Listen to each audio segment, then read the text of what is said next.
Hi guys, this is Jeff welcoming you back to my channel. If you haven't subscribed yet, please click the subscribe button and the notification bell to be notified with my next videos. Alright, so today is we're going to be repotting some plants na binili natin kahapon. Disclaimer, I'm not a good gardener or plantito as they call. Yan, so bago-bago pa lang tayo dito sa pag-aalaga ng mga halaman. And yun. So, ngayon naisipan natin i-vlog itong pagre-repot natin para naman meron tayong bagong content sa ating channel. Yan, so kahapon is we've bought some plants from the Orchidarium, La Trinidad Orchidarium. And we've bought 1, 2, 3, 4, 5, 6 plants. 6 plants yung ating nabili. And ngayon, kanina, is bumili ako ng loam soil. Yun yung gagamitin natin na pandagdag para i-repot itong mga plants natin.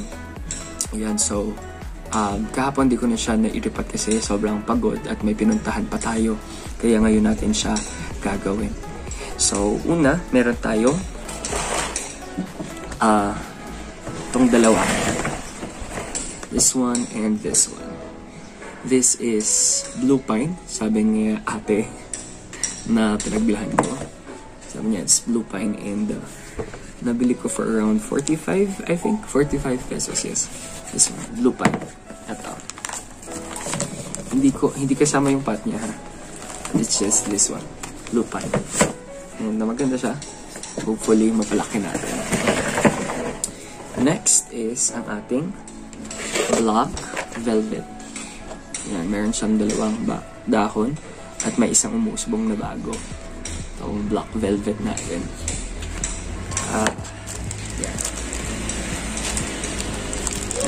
Ito ay nabili ko for 350. Next is ito. Hindi ko po alam yung pangalan niya. So, kung alam niyo po yung pangalan niya, please paki-comment down below. So siya. This one naman is for 100 pesos. And then, itong isa sa mga pinaka-nagustuhan ko, White Christmas.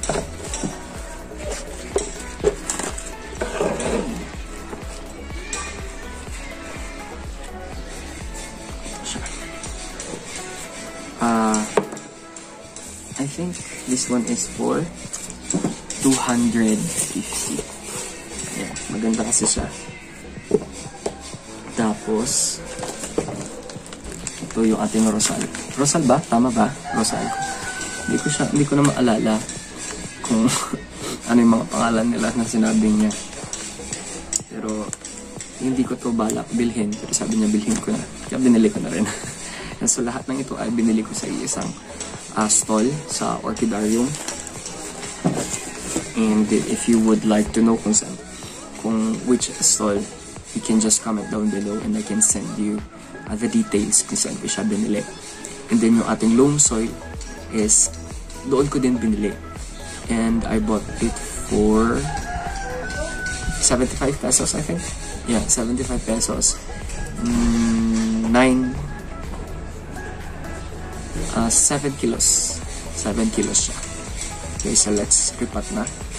Ito yung pinaka-nagustuhan ko. Yung White Christmas na to. Mag-isa niya na naiwan. Kaya kinuha ko natin siya. Baka kunin pa ng iba. Gagawin ko, di ko natatanggalin yung soil niya. Dadagdagan ko na lang. Kaya, so as I've said, is baguhan pa lang ako. Kaya kung may nakita kayo na or may isasuggest kayo na dapat kong gawin or hindi ko dapat gawin, please comment down below. Okay? So let's do this.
guys, so ito na yung ating naripat ng mga plants.